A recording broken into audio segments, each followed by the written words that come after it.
Bienvenue dans ce nouvel épisode de Bouger pour grandir, le podcast qui explore le monde passionnant de la motricité de l'enfant.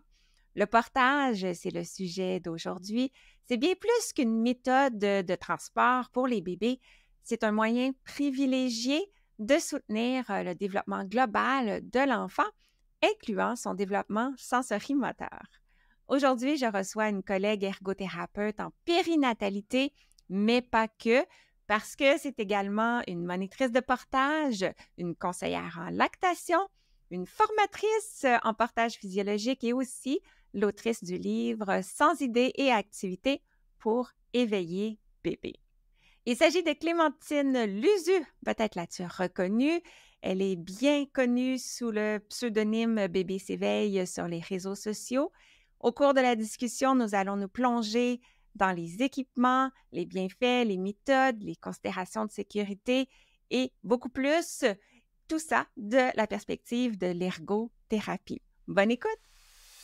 Et juste au cas où ceci est ton premier épisode, Bouger pour grandir est conçu pour stimuler les réflexions et répondre aux questions des professionnels de la santé, de l'éducation et bien sûr des parents qui accompagnent les enfants dans leur développement moteur, mais pas que. Et moi, je m'appelle Josiane Caron-Santa, je suis ergothérapeute québécoise, canadienne, formatrice internationale dans le domaine du développement de l'enfant et surtout passionnée de faire connaître la facette pédiatrique de mon métier, l'ergothérapie.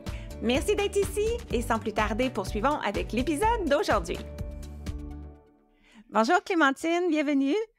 Bonjour Josiane, merci. Je suis vraiment contente de t'avoir avec moi au podcast aujourd'hui pour discuter de portage. Moi, je te connais bien, je t'ai découvert à travers les réseaux sociaux, mais plusieurs personnes qui nous écoutent en ce moment vont te découvrir. Alors, j'aimerais t'offrir l'opportunité de nous parler un petit peu de toi, de ton parcours professionnel et de ce qui t'a mené au portage et aussi quel est le lien avec l'ergothérapie. Merci Josiane. Alors, je suis ergothérapeute comme toi Mmh.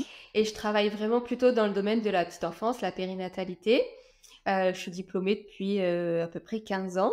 J'ai toujours travaillé en pédiatrie, j'ai travaillé un peu en crèche, maintenant je travaille en libéral et c'est vrai que j'ai plusieurs formations dans la petite enfance, dont un diplôme de monitrice de portage depuis maintenant 5 ans. Je suis arrivée à cette formation-là parce que c'était aussi à un moment donné où moi j'étais jeune maman et où j'ai trouvé que c'était quelque chose qui était très utile pour les parents. Et puis j'ai vu vraiment une importance dans aussi le milieu de l'ergothérapie. J'ai fait du lien avec mon expérience passée où je me suis dit que ça m'aurait beaucoup servi en crèche, etc. C'était un moment où j'étais vraiment dans la prévention. Et je pense que c'est un très bon moyen de prévenir beaucoup de choses, donc on pourra en parler, je ne vais pas tout dire maintenant. Mais je dirais que les deux grands points qui m'intéressent avec le domaine de l'ergothérapie, c'est que ça soutient le développement sensorimoteur et affectif du bébé. Et le deuxième gros point, c'est que ça permet aux parents de retrouver un équilibre occupationnel. Donc voilà. Ça, je trouve ça intéressant parce que moi, j'ai porté ma fille il y a de ça 21 ans, mais dans un porte-bébé. Et à cette époque-là, je trouvais ça pratique et utile au niveau de l'interaction sociale, mais je ne m'étais pas questionnée autant au niveau de l'impact sur son développement sensorimoteur. Et sur le podcast Bouger pour grandir, c'est notre sujet d'intérêt. Alors, j'ai vraiment hâte d'en discuter avec toi. Toi, tu es en Europe. Oui, je ne l'ai pas dit, c'est vrai. Je travaille en France, voilà. Super. Alors, moi, j'ai porté ma fille avec un porte-bébé. Ça, est-ce que c'est du portage? Est-ce que c'est une forme de portage? Est-ce qu'il y a différents types de portage? Ouais, complètement. Donc, il y a différents types de portage. Déjà, il y a différents moyens de portage, mais aussi, surtout, on distingue un petit peu le portage physiologique et le portage non physiologique. C'est important parce que justement, il y a des moyens de porter qui vont être plus ou moins soutenants pour le développement moteur de l'enfant. Ça, c'est très important par rapport au sujet qu'on aborde aujourd'hui. Mais par rapport aux bénéfices du portage, il y a principalement plein de bénéfices au niveau affectif, par exemple au niveau de l'allaitement, au niveau des pleurs, etc. Et ça, j'ai envie de dire, peu importe comment on porte, et voilà, peu importe. Mais par contre, si on veut avoir des bénéfices au niveau du développement sensorimoteur de l'enfant, on a plutôt intérêt à porter de manière physiologique pour que ça soit vraiment bénéfique. Et donc après, il faut bien choisir son moyen de portage, mais un porte-bébé peut être un moyen de portage physiologique, mais il y en a d'autres, c'est vrai, qui ne le sont pas. Alors, on va peut-être pouvoir préciser tout ça. Voilà. Ben, peux-tu justement nous expliquer la différence entre un portage physiologique, qu'est-ce que ça veut dire, et non physiologique? Ouais. Alors, dans un moyen de portage physiologique, on va venir justement, enfin, c'est le terme qui est utilisé pour décrire OK. les portages physiologiques. Voilà, c'est comme ça. Je sais pas finalement, moi, je me pose la question, est-ce que c'est le meilleur ou pas, le meilleur terme? En tout cas, c'est celui que tout le monde emploie pour décrire un moyen de portage qui va venir respecter l'anatomie et la physiologie du bébé tout au long de son développement sensoriel-moteur. Et donc, notamment à la naissance, le bébé, il a cette particularité d'être complètement hypotonique, c'est-à-dire qu'il n'est pas du tout capable de tenir sa tête, son tronc, etc. Et donc, on va chercher ça avec le moyen de portage, c'est-à-dire respecter cet enroulement et cette physiologie pour que ça soit le plus soutenant possible et le plus respectueux possible de son développement et que ça soit voilà, optimal par rapport à lui. Donc, un portage physiologique, c'est un moyen de portage où on va venir soutenir au maximum le dos du bébé et où le bébé va pouvoir se positionner de façon enroulée, regroupée. Donc, techniquement, par exemple, des petits détails que les parents peuvent un petit peu observer. On va chercher à ce que les genoux soient plus hauts que les fesses. OK. On utilise parfois le terme de position grenouille, etc. OK. Et quand on a cette position-là, ça veut dire que vraiment l'enfant, il est un petit peu enroulé, regroupé et qu'on vient bien respecter sa physiologie, son anatomie. Et l'autre point important par rapport à ça, c'est un moyen de portage qui soit assez souple pour qu'il puisse vraiment venir s'envelopper autour du bébé. Et une fois de plus, respecter ce côté hypotonique, ce côté un petit peu mou du bébé.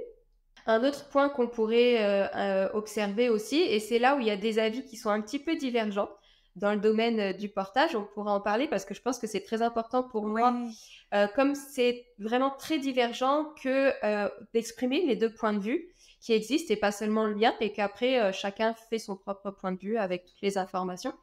Et donc notamment dans le milieu du portage, il y a cet avis qui diverge où un porte-bébé serait pas forcément aussi précis et aussi soutenant pour le dos du bébé quand il est tout petit, à la naissance, les premiers mois, quand il n'a pas encore un très bon contrôle postural, beaucoup de musculature, etc.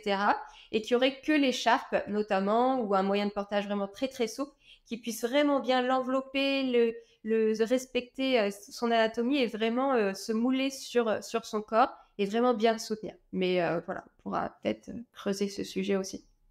Mais creusons, creusons.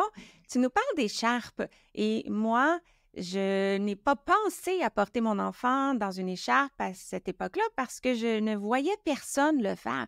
Alors, est-ce que c'est une nouvelle technique, une nouvelle approche ou est-ce que c'est culturel? Est-ce que c'est plus présent en France?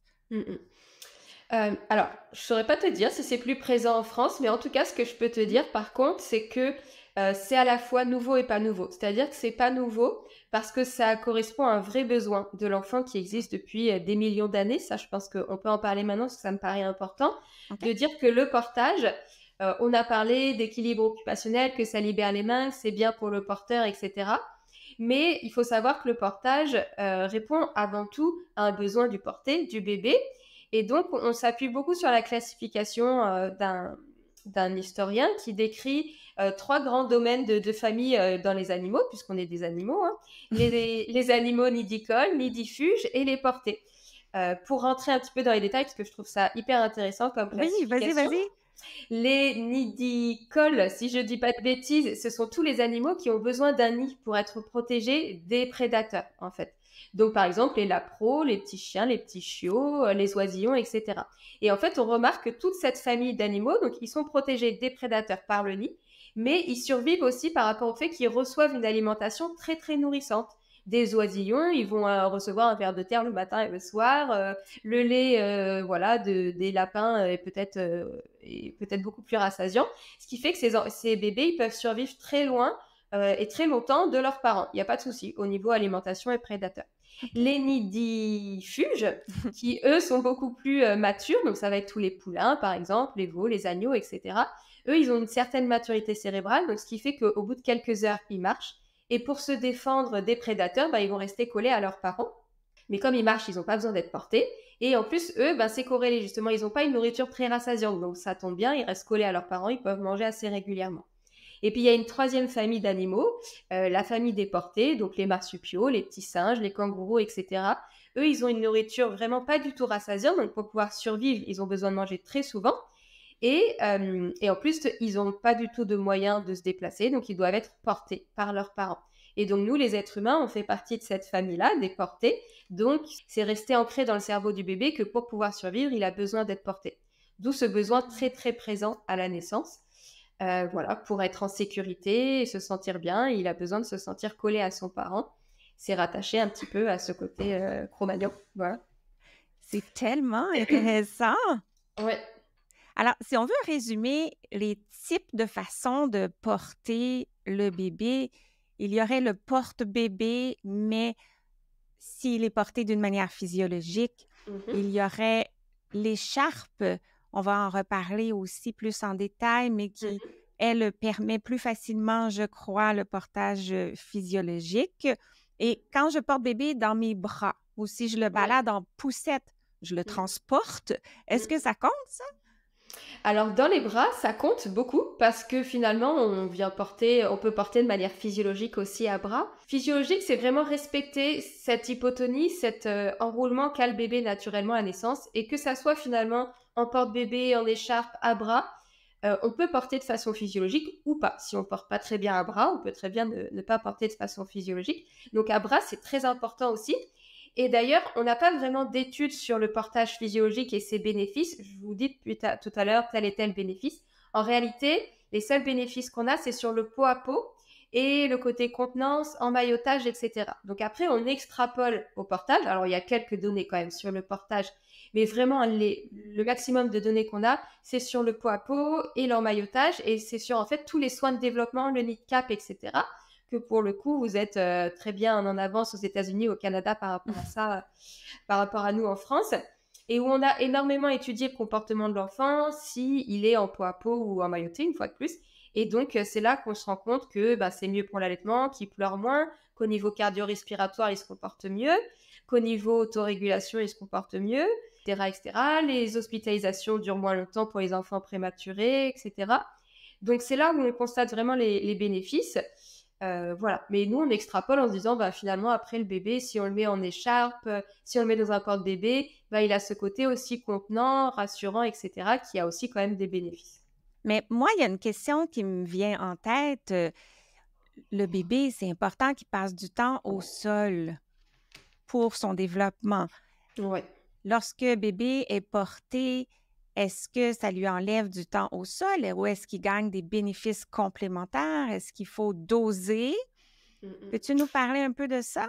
Ouais, je pense qu'il faut en effet doser, il faut trouver un équilibre. C'est vrai que l'enfant, pour bien se développer, il a besoin d'un maximum d'expérience au sol, libre de ses mouvements. Et en portage, on n'est pas forcément complètement libre de ses mouvements, donc on pourrait croire que c'est pas très bon. Mais après, on va gagner d'autres bénéfices en portage qui sont très complémentaires des temps de jeu au sol. Donc tout ce qui est stimulation vestibulaire et proprioceptive, qui vont vraiment aider l'enfant dans la connaissance de son corps, ses repères, son schéma corporel, etc., au niveau de l'équilibre, au niveau du mouvement. Et donc tout ça, c'est très intéressant pour que l'enfant, après, il puisse re-exploiter ces compétences-là au niveau du quatre pattes, au niveau de l'apprentissage de la marche, etc. Donc, porter, certes, ça ne remplace pas un temps de jeu libre au sol, mais c'est très complémentaire et très intéressant parce que l'enfant, il est certes contenu dans une écharpe, mais il doit solliciter sa musculature, son corps, son réflexe d'agrippement, etc., son système vestibulaire et proprioceptif, donc c'est très utile. Alors qu'en poussette, voilà, ça peut en effet bercer, calmer, apaiser les enfants, donc c'est très bien la poussette pour ça, ça libère les bras aussi, mais c'est vrai qu'au niveau du développement moteur, l'enfant, il a moins l'occasion de solliciter son système vestibulaire et proprioceptif, il est moins actif dans une poussette, donc il y a moins de bénéfices pour le développement sensorimoteur que l'enfant. Est-ce que tu peux nous expliquer brièvement ce que ça veut dire engager son système proprioceptif et vestibulaire? Et tu as parlé de schéma corporel aussi. Alors, le schéma corporel, c'est vraiment la connaissance, tu complètes aussi, parce que je pense que Josiane, tu es plus experte que moi dans ce domaine, mais le schéma corporel, c'est la connaissance de son corps, en quelque sorte, des parties de son corps, etc. Et c'est rattaché notamment au système proprioceptif et vestibulaire, mais surtout proprioceptif. Et donc ça fait partie des sens qu'on a. On connaît beaucoup nos 5 sens externes, l'odorat, le goût, etc. Mais on a aussi notamment 2 autres sens internes, donc le sens proprioceptif vestibulaire. Le sens proprioceptif, c'est justement ce sens qui nous permet de savoir comment est positionné notre corps dans l'espace et voilà, comment reconnaître les parties de notre corps, etc.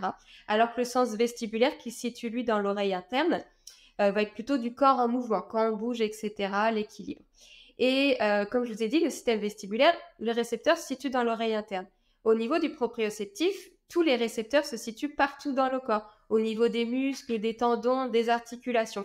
Donc en fait, à partir du moment où on va apporter un contact assez profond, des stimulations assez profondes, de la contenance, de l'emmaillotage, etc., qui est apporté par le portage, on va venir solliciter ce système proprioceptif justement, puisqu'on vient solliciter les muscles, les articulations, les tendons, etc. Donc voilà, c'est ce qui va aider l'enfant dans la connaissance, notamment de son schéma corporel. Et il a un petit pouvoir magique, ce système proprioceptif, c'est qu'il est apaisant et régulateur pour le système nerveux. Et donc, c'est pour ça qu'on retrouve tous ces bénéfices entre emmaillotage ou portage sur le côté apaisant et régulateur pour le bébé et les enfants en règle générale. Mais c'est magnifique tout ça. Alors, l'enfant engage ses systèmes proprioceptifs vestibulaires, ça contribue à développer son schéma corporel qui, lui, va être le point de départ pour toute sa coordination, sa planification motrice plus tard. Donc, c'est vraiment gagnant pour le développement moteur. Complètement, ouais. C'est vraiment un très bon allié et très complémentaire de tous ces gens, de tous ces temps, de jeu libre, de motricité libre, etc. C'est vraiment un bon combo gagnant, j'ai envie de dire. À partir de quel âge on peut porter bébé ou peut-être selon le type d'équipement? Alors, c'est une très bonne question. Donc, on peut porter dès la naissance, il n'y a pas de souci, dès les premières heures, les premiers jours, surtout si on considère, comme je l'ai dit, que le portage à bras, le pot à pot, c'est un portage finalement. Donc, vraiment dès les premières heures. Et on peut porter jusqu'à n'importe quel âge. Aujourd'hui, le marketing, le matériel, le domaine du portage a vraiment évolué. Et donc, on se retrouve avec des porte-bébés qui peuvent aller pour des enfants de 4, 5, 6 ans. Donc ça, c'est aussi très intéressant. Justement, je fais un petit peu une parenthèse, mais pour les ergothérapeutes, les professionnels de la santé qui travaillent plutôt avec des enfants en situation de handicap moteur, aujourd'hui, on peut proposer des porte-bébés à des enfants jusqu'à 4, 5, 6 ans. Donc, c'est très intéressant. Et puis alors, on parlait au début du podcast qu'il y avait des avis un petit peu divergents au niveau de quand proposer quel type de moyen de portage, à quel âge. Parce que ils vont pas forcément tous proposer les mêmes choses, ils n'ont pas tous les mêmes intérêts, mais les moyens de portage, ils ont énormément évolué ces dernières années. On l'a vu tout à l'heure, le portage, c'est vraiment un besoin qui existe depuis des millénaires. Je pense que tout le monde a toujours porté en tout temps de différentes façons, mais c'est vrai que ces dernières années, les moyens de portage, ils ont énormément évolué. Et donc, en fait, il y a peut-être 10 ans et encore moins 5, 6 ans, tout ce qui était domaine du porte-bébé, ne se réglait pas très bien, c'était pas très évolutif, c'était très épais, etc. Donc, c'était vraiment pas adapté à des tout petits nourrissons. Je peux peut-être préciser parce qu'on l'a finalement pas vraiment fait. Donc, en fait, il y a 3 grandes familles, j'ai envie de dire, de moyens de portage. Les écharpes, dans lesquelles on considère aussi les slings, qui sont des moyens de portage asymétriques, qui sont cousus sur des anneaux, mais qui sont faits en écharpe, que ce soit des écharpes tissées ou des écharpes tricotées, c'est 2 types d'écharpes. Il y a ce qu'on appelle les meidai, donc ça c'est d'origine asiatique. C'est un carré de tissu, si je devais résumer, un carré de tissu qui est déjà un petit peu préformé, donc on se rapproche un petit peu du porte-bébé. Et après, il y a 4 pans de tissu qui partent de ce carré. Donc 2 pans en bas pour faire la ceinture, pour nouer autour de nous, et 2 pans en haut pour se nouer autour comme une écharpe. Donc ça, c'est les meidai. Et puis après, il y a toute la famille des porte-bébés. Et même après encore, donc les porte-bambins, les toddlers, preschool, dans notre jargon, voilà, c'est la taille pour les plus grands enfants. Et donc, en fait, il y a quelques années de ça, les porte-bébés, ils étaient vraiment pas adaptés pour les nourrissons. Donc, on les déconseillait vraiment à un certain âge. Notamment, on disait beaucoup, tant que l'enfant, il n'a pas un bon contrôle postural, qu'il ne tient pas assis, qu'il ne sait pas se mettre assis tout seul, etc. etc. Et aujourd'hui, il y a encore certaines personnes qui pensent ça. Voilà, ça leur appartient. Et il y a tout un autre pan des professionnels de santé, des monitrices de portage. Moi, je suis plutôt de cet avis-là, qui trouve qu'aujourd'hui, les porte-bébés ont vraiment très bien évolué. Ils peuvent être vraiment très réglables et très adaptés pour des enfants dès les premières semaines de vie, et voire même certains porte-bébés dès la naissance. Ils ont des critères assez spécifiques. On veut qu'ils se règlent vraiment au niveau de l'assise pour éviter d'écarter trop fortement les hanches. On veut qu'ils se règlent en hauteur, en largeur, pour vraiment s'adapter au dos du bébé. On veut qu'ils soient très très souples pour qu'ils puissent justement respecter cet enroulement du tout petit. Mais surtout, au-delà de ces critères-là, il faut observer comment le bébé se comporte dans le porte-bébé. Parce qu'il faut imaginer un bébé dans un porte-bébé, c'est comme nous quand on s'installe dans un hamac assis. Vous voyez les hamacs qu'on suspend et dans lesquels on peut s'asseoir. Pas ceux dans lesquels on s'allonge, mais ceux dans lesquels on s'assoit. Et bien, suivant la taille du porte-bébé et notre morphologie, si on est très grand mais très mince, si on est plus petit mais très costaud, très trapu et qu'on est un petit peu lourd aussi finalement et qu'on remplit bien cette poche, ben on va être beaucoup mieux soutenu, beaucoup plus à l'aise. Alors que si on est un tout petit gabarit dans un immense hamac, ben on va être un peu perdu, il va y avoir des trous, des faux plis, etc. On ne sera pas aussi bien. Alors nous, on a un bon tonus musculaire, voilà. Mais il faut imaginer que dedans, on met un tout petit bébé qui est immature, qui ne tient pas du tout son dos, etc. Donc voilà, c'est très important de regarder comment se comporte l'enfant dans la poche pour être sûr qu'on soit bien soutenant, bien arrondi et qu'il y a un intérêt pour le développement moteur de l'enfant, du coup, puisque c'est ça qu'on recherche un petit peu. Et puis, si ce n'est pas le cas, on attend un peu, quelques semaines, etc. Mais aujourd'hui, il y a quand même des bébés et des porte-bébés qui peuvent très bien coïncider et qui peuvent très bien être très bien installés dedans. Donc, il ne faut pas s'en priver si besoin. Voilà. Est-ce que l'impact, c'est plus le confort du bébé s'il n'est pas bien installé ou si ses hanches sont trop écartées? Ou est-ce qu'il y a des impacts physiologiques sur son développement? Savais-tu que l'Académie a créé un guide super pratique du développement moteur de l'enfant? Concrètement, c'est quoi? C'est une liste des jalons de motricité globale et de motricité fine, étape par étape, âge par âge. Alors, si tu ne l'as pas encore, viens rejoindre ma communauté et récupérer ton guide. C'est gratuit au josianecaron-santa.com/guide. Est-ce que l'impact, c'est plus le confort du bébé s'il n'est pas bien installé ou si ses hanches sont trop écartées? Ou est-ce qu'il y a des impacts physiologiques sur son développement? Alors, c'est encore une très bonne question, Josiane. Il n'y a pas vraiment d'études sur le sujet aujourd'hui qui viennent nous prouver, par exemple, que utiliser un porte-bébé qui ne serait pas physiologique, dans lequel l'enfant serait un petit peu suspendu, pas bien soutenu, ce serait mauvais pour son développement moteur. Ça ne veut pas dire que ça n'existe pas si on n'a pas les preuves aujourd'hui. Mais a priori, c'est quand même pas mauvais pour son développement moteur. Mais en tout cas, c'est pas bon pour son développement moteur. On a vu ce qui était bon pour son développement moteur, mais ça va pas avoir des impacts vraiment négatifs graves sur sa musculature, sa colonne vertébrale, etc. Le fait de trop écarter, c'est pas non plus mauvais pour les hanches. Ce qui est vraiment mauvais pour le développement des hanches, c'est quand l'enfant est vraiment immobilisé. Par exemple, les enfants qui sont emmaillotés, notamment là, il y a des études en Mongolie où culturellement, et c'est encore beaucoup le cas, les enfants, ils sont emmaillotés vraiment très serrés. Donc, c'est-à-dire que les hanches sont immobilisées en quelque sorte. Et après, ils sont mis dans le dos comme ça. Et ils sont portés de longues heures parce que les parents, ils travaillent avec leur bébé dans le dos toute la journée, etc. Et puis la nuit, ils sont un peu couchés comme ça.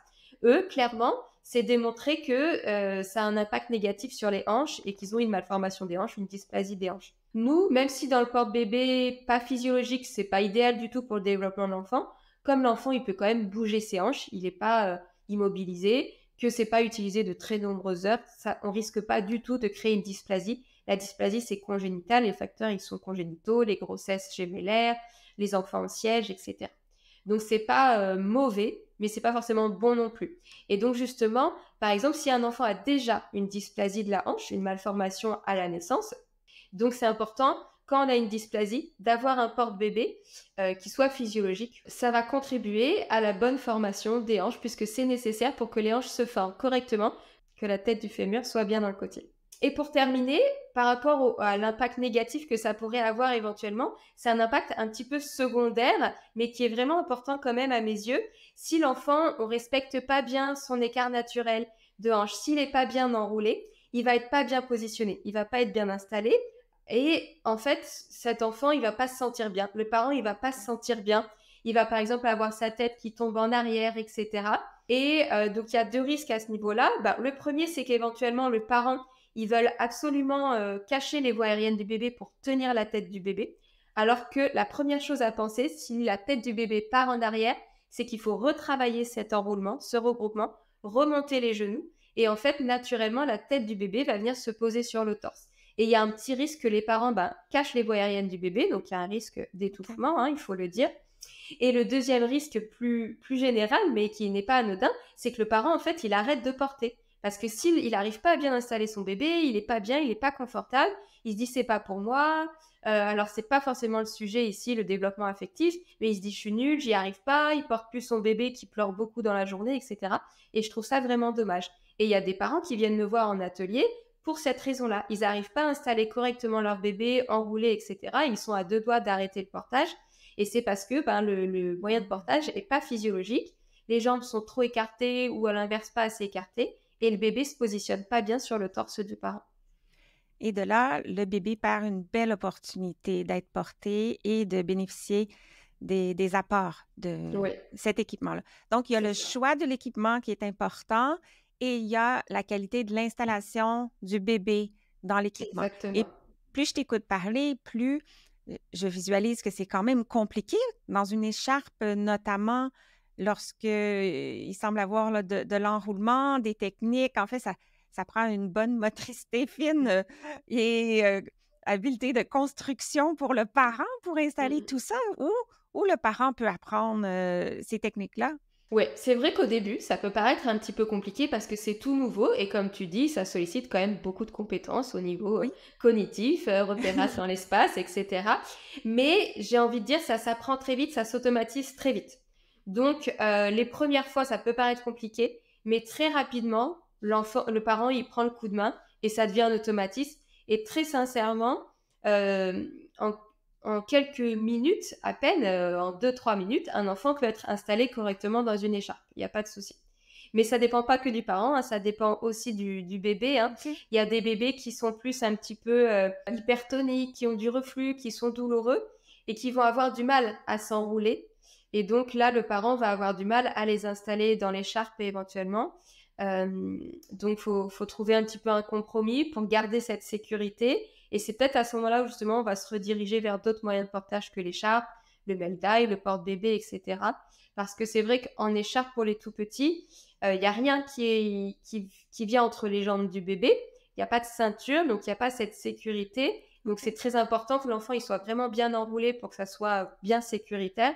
Notamment, voilà, comme je t'ai dit, les bébés qui ont du reflux, qui sont hypertoniques, qui peuvent être parfois difficiles à installer. Donc, faut pas hésiter à persévérer parce que en plus, c'est d'autant plus intéressant de persévérer avec ces bébés-là. Parce que justement, c'est des bébés qui ont des difficultés d'enroulement et on sait très bien que c'est une étape importante pour après dérouler toutes les grandes étapes de la motricité. Voilà, avant de pouvoir se retourner, il faut savoir s'enrouler, jouer avec ses pieds. Et donc, c'est hyper intéressant pour ces enfants qui ont du mal à faire ça, de venir le travailler et le soutenir avec un moyen de portage.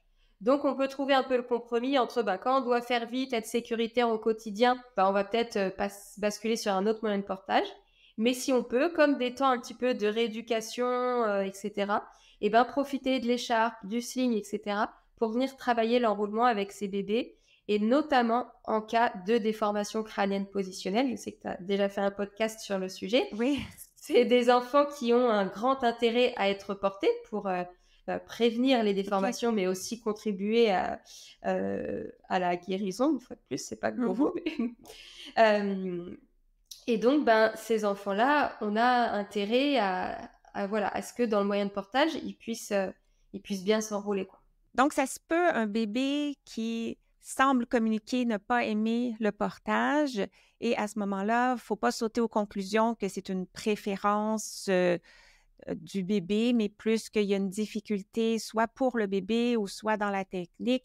Et on pourrait peut-être consulter à ce moment-là une monitrice ou un moniteur de portage pour avoir des conseils. Ouais, c'est très important. En effet, il n'y a pas vraiment de bébé qui aime pas être porté. OK. C'est pas, on l'a vu, c'est un vrai besoin fondamental pour les bébés. Donc en général, s'ils aiment pas trop, il vaut mieux se rediriger vers un professionnel, monitrice, moniteur de portage, pour essayer de comprendre pourquoi. Parce que probablement qu'il y aurait tout intérêt justement à essayer de trouver quelque chose qui puisse le soutenir dans le portage, trouver, comme tu dis, la bonne installation, le bon moyen de portage, etc. À l'inverse, est-ce qu'on peut créer une mauvaise habitude, un bébé qui aime trop être porté et qui ne veut plus être déposé par terre? Là aussi, on peut pas créer, je pense, de mauvaises habitudes euh, pour 2 points. La première, c'est que de toute manière, ça va forcément passer. Admettons que c'est quand même nous qui créons une mauvaise habitude, mais on va voir dans le deuxième point que je pense que c'est pas comme ça que ça se passe. Mais admettons qu'on crée une mauvaise habitude, ça n'est pas vraiment une parce que de toute manière, les enfants, à un moment donné, ils ont envie d'explorer, ils ont envie de marcher et ils finissent toujours par, petit à petit, abandonner le portage et ne plus en avoir besoin. Donc, on va jamais trop porter un bébé, c'est pas possible. Et en plus, je pense que, comme je te disais, c'est pas nous qui créons une mauvaise habitude. Si vraiment on est face à un bébé qui demande à être énormément porté et que le parent se fait la conclusion, peut-être je l'ai trop habitué au début, maintenant il veut tout le temps être porté, je pense qu'en fait c'est l'inverse. C'est un enfant qui peut-être avait des besoins spécifiques. Donc le parent a répondu correctement à ses besoins et donc aujourd'hui, oui, c'est un enfant qui a besoin d'être beaucoup porté. Donc le parent porte beaucoup, mais il fait très bien de répondre aux besoins de cet enfant qui avait peut-être plus besoin qu'un autre enfant d'être contenu, rassuré, de stimulation vestibulaire et proprioceptive pour être apaisé, etc. Bien, merci d'avoir précisé ça. Je pense que c'est important de ne pas absorber comme parent la notion que le bébé pourrait avoir développé des défis à cause du fait de Ouais. l'avoir porté. Tout à fait. Puis, il y a différentes positions au-delà de l'installation physiologique, le bébé qui peut faire face à nous ou Ouais. faire face à l'environnement. À partir de quand on peut changer le positionnement du bébé? Alors, il faut savoir que face au monde, c'est pas quelque chose qui est conseillé dans le milieu du portage. Là, pour le coup, tout le monde est quasiment unanime sur le sujet. D'accord? On le déconseille pour 2 raisons. La première, c'est que ça va être très très difficile d'obtenir en face au monde un enroulement physiologique et donc de venir vraiment bien soutenir toute la base, toute l'assise et de se retrouver avec les genoux plus haut que les fesses. Donc pour un enfant qui est très très grand, qui a un très bon contrôle postural, que justement les hanches sont bien développées, etc. Bon, de se retrouver face au monde, jambes pendantes, ça va pas être très grave. Mais s'il aura un tout petit, ce serait vraiment pas idéal au niveau de sa physiologie, de son développement sensorimoteur. Donc voilà, on va éviter. Et le deuxième point, c'est que faut faire un petit peu attention, pour le coup, au niveau sensoriel, forcément, face au monde, c'est beaucoup plus stimulant. Donc, dans ce cas-là, c'est pas qu'on va déconseiller, c'est juste qu'il faut bien informer les parents d'être attentifs à ça, parce qu'ils n'ont pas forcément ce regard un petit peu de surcharge sensorielle, de stimulation sensorielle. Donc, quand on est en intérieur et que on est dans un endroit calme, etc., évidemment, il n'y a pas de souci. Mais dès qu'on va se retrouver dans une foule, en extérieur, etc., voilà, d'être vraiment bien connecté à son bébé, parce que peut-être que ça va lui plaire, il va adorer quelques minutes, 5 minutes, voilà, d'être en face, en contact visuel avec les personnes. Mais peut-être que rapidement, il peut être en surcharge sensorielle, et surtout s'il veut se reposer, se regrouper, se mettre un petit peu dans sa bulle avec son parent, face au monde, c'est beaucoup plus compliqué. Et puis, pour comprendre quand il s'agit de qui s'énerve, qu'en fait, il voudrait être retourné, c'est pas toujours évident. Mais moi, j'ai confiance en les parents pour être attentifs à ça. C'est juste qu'il faut quand même l'avoir en tête, donc il faut le dire. Mais donc, en tout cas, nous, du coup, en tant que monitrice et moniteur, on va plutôt en fait orienter les parents quand l'enfant il commence à être vraiment très curieux, etc. ou à porter en fait dans le dos, ou éventuellement un moyen de portage asymétrique où on porte sur le côté et où l'enfant va pouvoir beaucoup plus regarder autour de lui, etc. Il aura un peu plus de liberté de mouvement au niveau des bras, au niveau de la tête. Donc voilà, donc si c'est ça que les parents attendent dans le portage face au monde, autant se diriger vers un portage dos. Leur enfant aura les mêmes bénéfices. Quand tu parles de portage dos, l'enfant fait face quand même au dos du parent. Donc, pour voir l'environnement, il doit tourner sa tête de côté? Alors, oui, il peut tourner la tête de côté, mais aujourd'hui, pareil, avec les moyens de portage qu'on a et les techniques, on arrive à porter très haut, en fait. Et du coup, l'enfant, il se retrouve avec la tête assez haut dans notre dos et il peut regarder au-dessus de notre épaule, en fait. Ah, OK. Ouais, il y a moyen de réussir. C'est une demande de beaucoup de parents. Porter haut, justement, être accompagné pour réussir à porter haut, pour que leur enfant un peu curieux puisse voir au-dessus de leur épaule. OK, mais merci. Plus tôt, tu as parlé de bébés avec prématurité. Est-ce que le portage peut être une stratégie qui peut particulièrement être bien adaptée à ces défis-là? Mhm. Complètement. Déjà, le portage, en règle générale, comme on l'a dit, hein, si on parle de portage à bras, de peau à peau, de choses comme ça va être très bénéfique, c'est très démontré hein, dans les soins de développement, au niveau du développement sensorimoteur de l'enfant. Comme j'ai dit, beaucoup plus de régulation, même un meilleur développement de la musculature, en fait, des bébés prématurés, etc. Donc, il y a vraiment des bénéfices là-dessus. Et puis, comme c'est des enfants qui sont sujets éventuellement à des difficultés motrices, des retards de développement moteur, on va avoir tout intérêt à travailler ou en tout cas soutenir l'enroulement, puisqu'on sait que l'enroulement, c'est vraiment le point de départ un petit peu, j'ai envie de dire, des grandes étapes par la suite. OK. Fait que si on voudrait résumer les points essentiels à connaître comme parents qui considèrent le portage, Mhm. ça serait quoi si on veut en soulever quelques-uns? Les points importants, je dirais que vous avez raison de vouloir porter parce que c'est très utile pour vous, pour votre bébé, pour son développement sensorimoteur et affectif de manière vraiment globale. Il y a énormément de bénéfices. Peu importe comment vous portez, vous allez avoir plein de bénéfices, mais si on veut vraiment être sensibilisé au développement sensorimoteur, on va faire attention à porter de manière physiologique. Pour porter de manière physiologique, on va faire attention à ce que l'enfant soit bien enroulé, bien regroupé, qu'il ait les genoux plus hauts que les fesses, qu'on respecte son écart naturel de hanche et qu'on ait un moyen de portage qui soit souple pour qu'il puisse vraiment bien envelopper le bébé. Donc on sait qu'avec ça, pour obtenir ça, on peut avoir les slings, les écharpes, les mail-dye et certains porte-bébés à partir du moment où justement ils sont bien réglables, bien évolutifs, et qu'ils puissent vraiment bien s'adapter, être souples, etc. pour respecter cette physiologie. On peut porter autant qu'on veut, il n'y a pas vraiment de limite, à partir du moment où c'est complémentaire d'un maximum aussi de temps de jeu au sol libre pour l'enfant. Après, il y a quelques petits points de sécurité pour compléter. On va faire attention à ce que les voies aériennes soient bien dégagées. C'est très important que l'enfant puisse bien respirer. On dit souvent aussi comme critère à hauteur de bisou. Ça montre justement que la tête est assez haute sur le torse ici, plutôt au niveau du sternum. Donc un espace bien dégagé, une fois de plus, pour les voies aériennes. On verra à ce que notre moyen de portage soit sécuritaire et notre installation aussi. Alors là, c'est difficile de le décrire, mais voilà, quelque chose de bien serré, de bien installé. Donc, il ne faut pas hésiter à se faire accompagner. On fera attention à tout ce qui est température, à ce que l'enfant n'est ni trop chaud ni trop froid dans le moyen de portage, surtout pour les tout petits, hein, les semaines qui viennent après la naissance. Et le dernier point, on ne va pas porter en voiture pour faire du vélo, pour faire des grosses randonnées, etc. C'est parce que ça arrive, donc c'est OK. important de le préciser. Ouais. Oui, vraiment. Mm. Est-ce que c'est un bon cadeau à donner à quelqu'un qui est enceinte, qui attend un bébé? C'est un super cadeau parce que je pense que, comme je l'ai dit, il y a des bénéfices pour tout le monde. Mais alors, je dirais que plutôt que d'offrir juste une écharpe ou un porte-bébé, peut-être plutôt offrir un atelier. Parce que si la personne, elle se retrouve avec une écharpe mais qu'elle ne sait pas comment s'en servir ou qu'elle s'en sert pas très bien, c'est un petit peu dommage. Autant lui offrir un atelier de portage. Et puis, si ça lui plaît, elle aura toutes les clés, toutes les bases et elle pourra toujours après s'acheter un moyen de portage. Alors, si on est intéressé à prendre un atelier de portage en France, est-ce qu'il y a une association? Est-ce qu'il y a un site web pour trouver une monitrice ou un moniteur?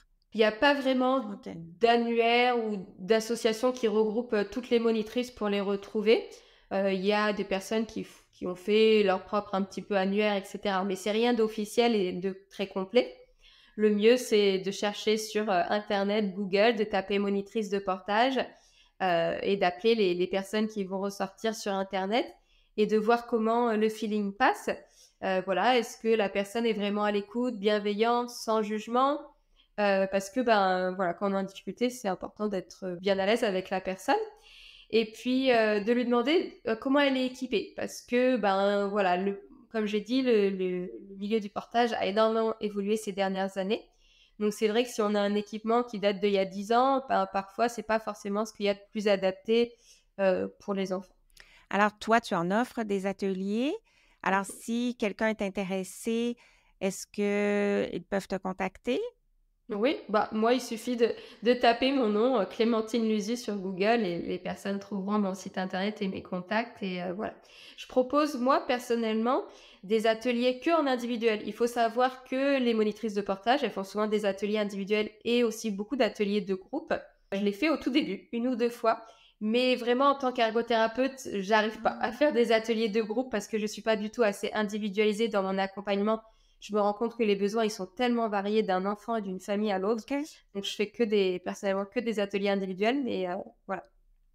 OK, mais je pourrais ajouter, les infos pour, te contacter finalement sous les notes, du podcast et pour, ce qui touche, le Canada, je pourrais faire, de même pour donner de l'information.